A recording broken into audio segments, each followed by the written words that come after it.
আসসালামু আলাইকুম। আশা করছি সবাই ভালো আছেন। আজ আমরা পাইথনের যে টপিক নিয়ে আলোচনা করব সেটি হচ্ছে ভেরিয়েবল।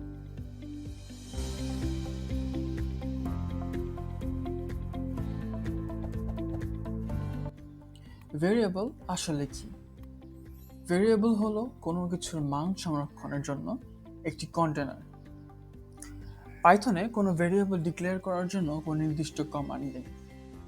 অন্যান্য প্রোগ্রামিং ল্যাঙ্গুয়েজ যেমন C++ বা জাভার ক্ষেত্রে ভেরিয়েবল আগে থেকে ডিক্লেয়ার করতে হয়। পাইথনের ক্ষেত্রে তা করতে হয় না। একটি ভেরিয়েবল তৈরি হয় যখন আমরা প্রথম কোনো ভ্যালু স্টোর করি। যেমন এখানে x=5, সো এখানে x হচ্ছে একটি ভেরিয়েবল। আবার ধরলাম y=রহিম। এখন যদি আমরা প্রিন্ট করি তাহলে দেখব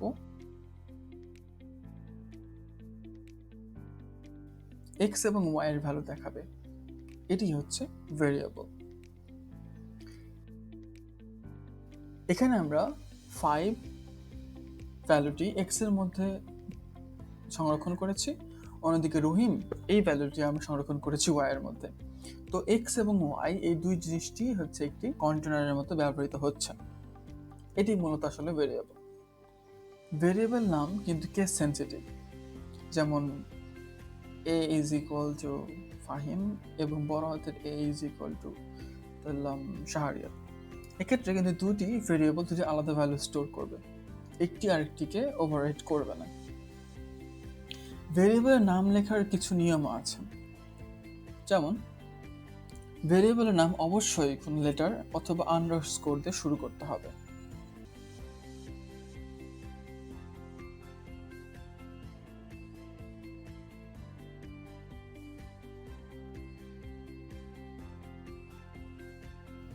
ভেরিয়েবলের নাম কোনো নাম্বার দিয়ে শুরু করা যাবে না।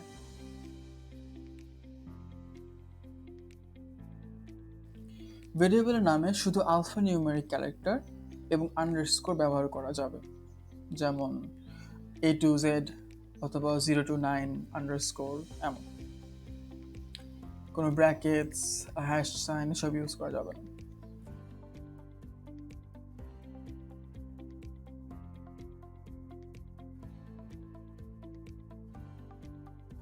ভেরিয়েবলের নাম যেমনটি আগেও বলা হয়েছে কেস সেন্সিটিভ, যেমন ফাহিম, ফাহিম এবং ফাহিম তিনটি নাম একই হলেও ভেরিয়েবল তিনটি ডিফারেন্ট। পাইথনের কোনো নিজস্ব কিওয়ার্ড ভেরিয়েবলের নাম হিসেবে ব্যবহার করা যাবে না। যেমন ধরেন প্রিন্টকে আমরা ভেরিয়েবলের নাম হিসেবে ব্যবহার করতে পারবো না। যেমন এই ক্ষেত্রে দেখেন আমাকে আগে থেকে আন্ডারলাইন করে ওয়ার্নিং দিচ্ছে যে রিনেম দ্য এলিমেন্ট। তো এখানে বলা যাচ্ছে যে পাইথনে বিল্ট ইন কোনো নাম আমরা ভেরিয়েবলের নামের ক্ষেত্রে ব্যবহার করতে পারবো না। অনেক সময় আমরা যে ভেরিয়েবল নামগুলো ব্যবহার করে থাকি তা একটু ডিসক্রিপটিভ হয়, যেমন অবশ্যই শুধুমাত্র আমরা অলওয়েজ এক্স এবং ওয়াই বা এ বি এগুলো ব্যবহার করব না। আমরা অনেক সময় কোনো কিছুর পুরোপুরি নাম ব্যবহার করব বোঝার সুবিধার্থে, যাতে আমি এবং একসাথে আমার কোনো টিম একসাথে কাজ করলে তারা যেন বুঝতে পারে যে এখানে আসলে কোন ভেরিয়েবলটা কোন মান সংরক্ষণ করছে, বা আমি নিজে যেন পরবর্তীতে বুঝতে পারি যে কোন ভেরিয়েবলটা কোন কাজে ব্যবহৃত হচ্ছে তা বোঝার জন্য আমরা মাল্টিওয়ার্ড নাম ব্যবহার করি ভেরিয়েবলের নামের ক্ষেত্রে। তো মাল্টিওয়ার্ড ভেরিয়েবলের নাম লেখার ক্ষেত্রে কিছু টেকনিক ব্যবহার করা হয়, এগুলোকে বলা হয় নেমিং কনভেনশন। এর মধ্যে একটি হলো ক্যামেল কেস। ক্যামেল কেসে প্রথম যে ওয়ার্ডটি থাকবে সেটি হবে ছোট হাতের, পরের যতগুলো ওয়ার্ড থাকবে তার সবগুলো শুধু প্রথম অক্ষর হবে বড় হাতের। যেমন ধরলাম ফার্স্ট নেম একটু ধরলাম রহিম। এখানে প্রথম শব্দটি ফার্স্ট ছোট হাতের, পরের ওয়ার্ড নেম তার শুধু প্রথম অক্ষর হবে বড় হাতের, যেমন এক্ষেত্রে এনটা বড় হাতের। এমন আরেকটি কেস হলো প্যাসকেল কেস। প্যাসকেল কেসে প্রতিটি শব্দের প্রথম যে অক্ষরটি থাকবে সেটি হবে বড় হাতের, বাকি সব হবে ছোট হাতের। যেমন এখানে ধরলাম ফার্স্ট নেম ইকুয়াল রহিম। এখানে এফ ফার্স্টের এফটা বড় হাতের এবং এন নেমের এনটা বড় হাতের।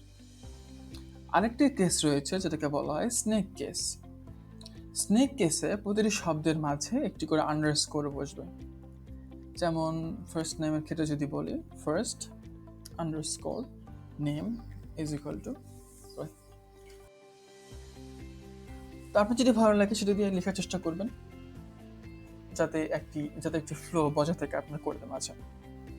তো এই ছিল আজ ভেরিয়েবলের আদ্যপান্ত। পরবর্তীতে আমরা নতুন কোনো বিষয় নিয়ে আলোচনা করব। ধন্যবাদ।